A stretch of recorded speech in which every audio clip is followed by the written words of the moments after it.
Rádio Independente. Direto ao ponto. Recebendo aqui no estúdio o promotor de justiça Sérgio Diefenbach, que vai falar hoje sobre conflito. Tudo bem, doutor Sérgio? Bom dia. Tudo bem, bom dia Ricardo, Rita, bom dia. Todos os amigos, ouvintes da Rádio Independente. Eu estava até agora e vim direto ali da Univates, estávamos numa reunião no Tecnovates com um grupo de facilitadores que estudam gestão de conflitos há bastante tempo. Então há um grupo de pessoas que já são formados aqui em Lajeado, com apoio forte do Pacto pela Paz, formados em gestão de conflitos.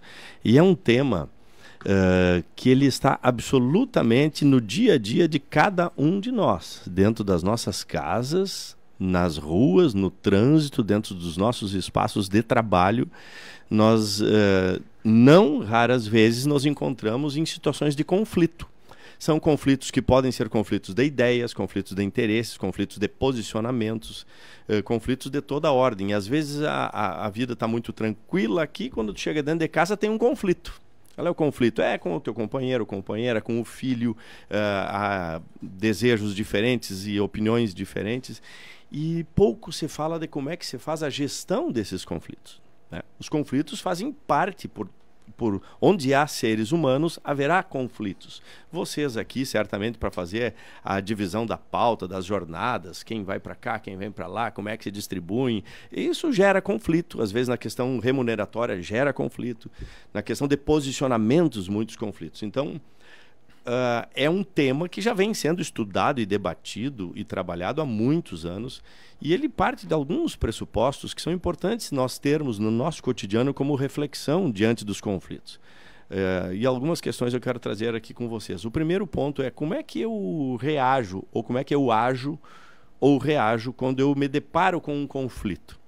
Muitas vezes as pessoas terminam agindo ou reagindo exatamente com a mesma moeda ou com a mesma arma do que o outro conflitante. Vocês já pensaram sobre isso? São aquelas pessoas que dizem, e dizem assim com bastante orgulho e convicção, dizendo assim, ó, eu trato os outros de acordo com o que eles me tratam. Se me tratar bem, eu trato bem. Se me tratar mal, eu trato mal também. Percebam bem que essa frase é convidativa, né? Ela traz uma filosofia rasteira e ela é muito convidativa, mas a pergunta que a gente deve fazer a esta pessoa: quem é que faz a gestão das tuas emoções? É tu ou é o outro? Se tu estás agindo de acordo com o comportamento do outro, tu entrega para o outro a gestão das tuas próprias emoções. A busca de uma linearidade, de um equilíbrio no teu comportamento e nas tuas emoções já contribui muito para nós identificarmos o ponto exato do conflito sem precisar transpor ele para a pessoa ou para a circunstância específica que está acontecendo naquele espaço. Um pouco antes de nós chegarmos aqui, eu vinha ouvindo vocês que estavam falando sobre a Docile, e que traz como tema a gentileza, né? Pois bem, é possível trazer gentileza diante do conflito?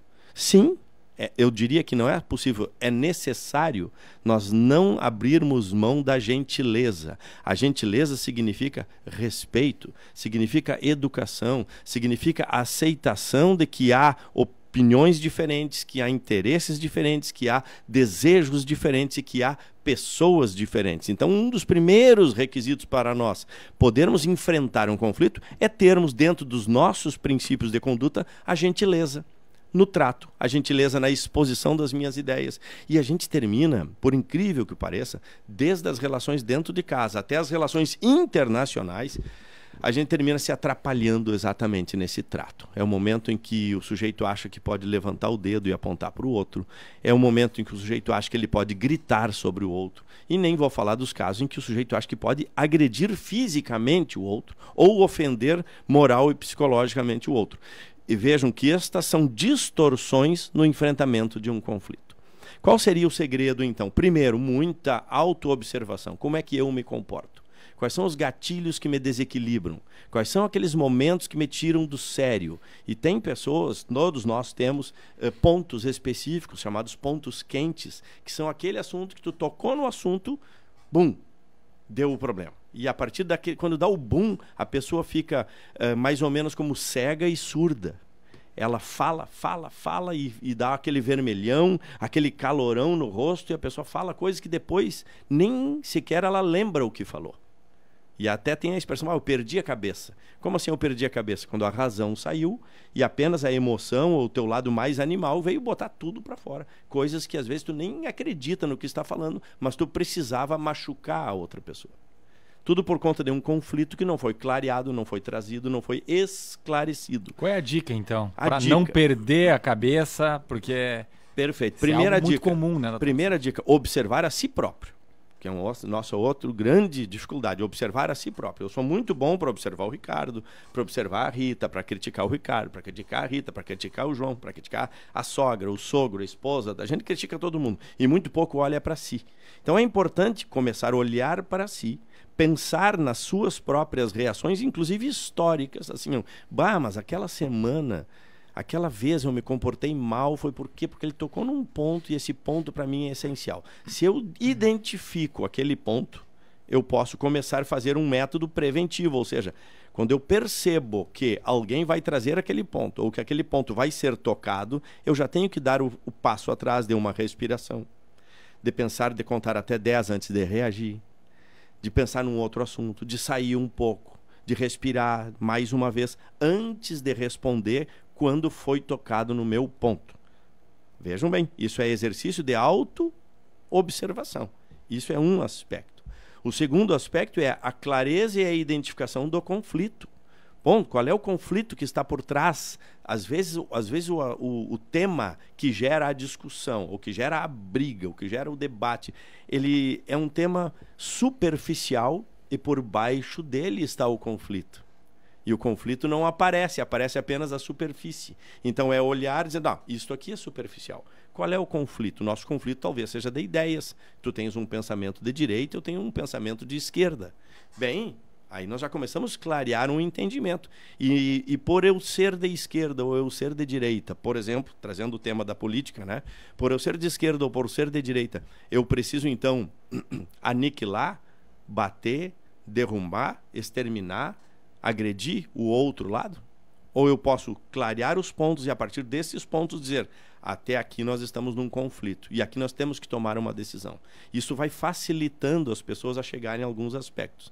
Isso se aplica no âmbito da política nacional, isso se aplica no âmbito da política internacional e o mais interessante, se aplica no âmbito das nossas políticas domésticas, como nós nos relacionamos com aqueles que estão próximos de nós.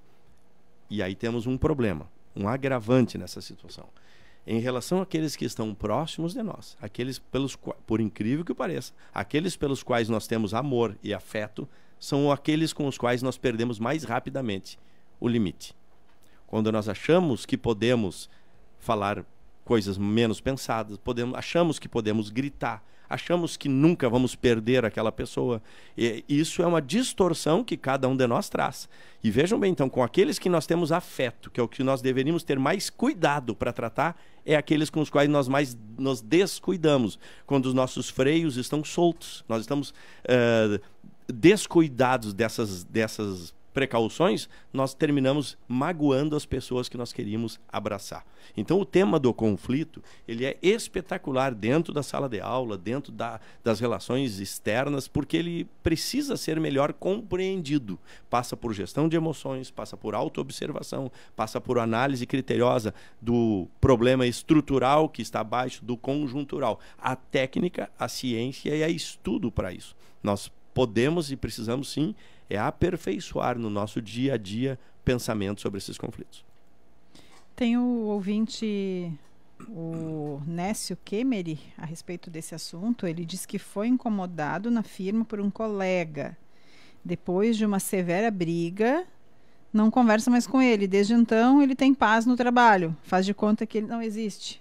Olha, às vezes pode ser uma alternativa. Em algumas situações isso é possível. São situações, exatamente. Cada conflito tem a sua dimensão e o seu espaço. Às vezes um acordo de silêncio é saudável. Em outros casos ele é inviável. Eu conheci um casal numa situação de conflito que eles me disseram assim, olha, faz 3 meses que nós não conversamos um com o outro dentro de casa. Isso é uma maneira de enfrentar um conflito que vai gerar consequência negativa naquela relação conjugal. Não pode ser assim. Então, num ambiente de trabalho, num ambiente de negócio, é possível que se diga, olha, eu não concordo com os teus princípios, eu não vou fazer negócio contigo.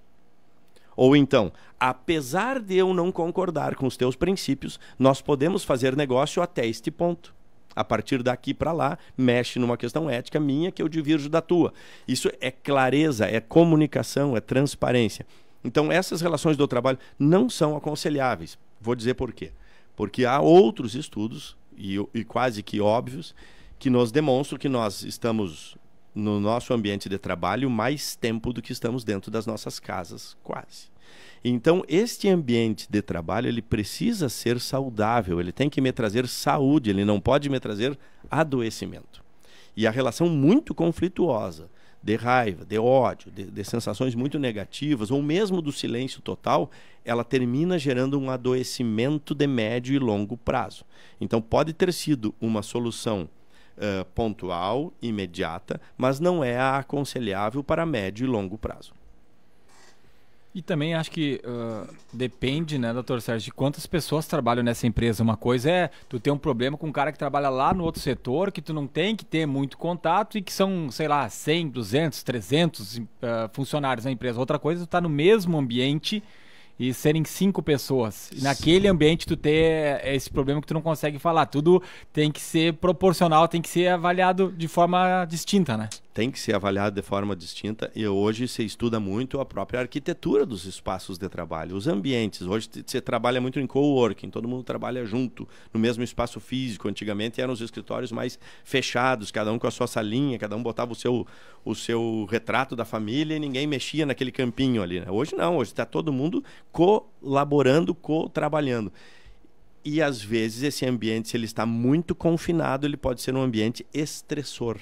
Então, há trabalhos e trabalhos. Há, por exemplo, quem trabalha com um call center, com esses atendimentos de chamadas telefônicas, eles precisam ter, inclusive, tempos de respiração, tempos de afastamento, porque eles vão cansando muito. Num ambiente hospitalar, num ambiente onde haja cuidado de pessoas, são ambientes que geram mais estresse. Então, tu falasse bem, tem que analisar cada espaço, cada contexto. Qual é o tema? Ou eu estou trabalhando com festa, ou eu estou trabalhando com funeral. Vejam bem como são circunstâncias diferentes e que pesam diferente no ambiente da pessoa. Na nossa área, às vezes, trabalhar com o sistema penitenciário tem um peso, trabalhar na Polícia Civil tem outro peso, ser policial militar é muito pesado, há um índice de adoecimento mental desses profissionais muito grande, assim como dos assistentes sociais. Já há pesquisas que dizem que as pessoas que cuidam de pessoas, eles sofrem de adoecimento com mais facilidade, porque eles absorvem o problema dos outros. Então, temos que criar, dentro desses profissionais, estratégias de convivência e saúde mental entre os trabalhadores, antes mesmo do atendimento do público-alvo. Olha aqui o pensamento que compartilha conosco o Ricardo Antônio Imich pelo nosso WhatsApp. Guardar ressentimento é como tomar veneno e esperar que a outra pessoa morra. Muito interessante. Não tenham autoria aqui, muito desconhecido. Interessante, muito interessante. É o que dizem, Ricardo, sobre o perdão. O perdão, as pessoas às vezes guardam esse rancor pelo resto da vida, às vezes vão se arrepender no dia do velório, né? Mas o perdão, ele é tão libertador para quem dá, mais do que para quem recebe. Então, o exercício do perdão é um ato de liberdade que a pessoa precisa ter. E é muito difícil de fazer. E é mais um exercício de autoobservação. Quem é que eu estou guardando o rancor pelo resto da vida e quem é que eu consegui perdoar e me sentir mais livre a partir disso? Tá certo, ótimas reflexões. Muito obrigada. Promotor de Justiça, Dr. Sérgio Diefenbach, participa conosco sempre às quartas-feiras no Direto ao Ponto.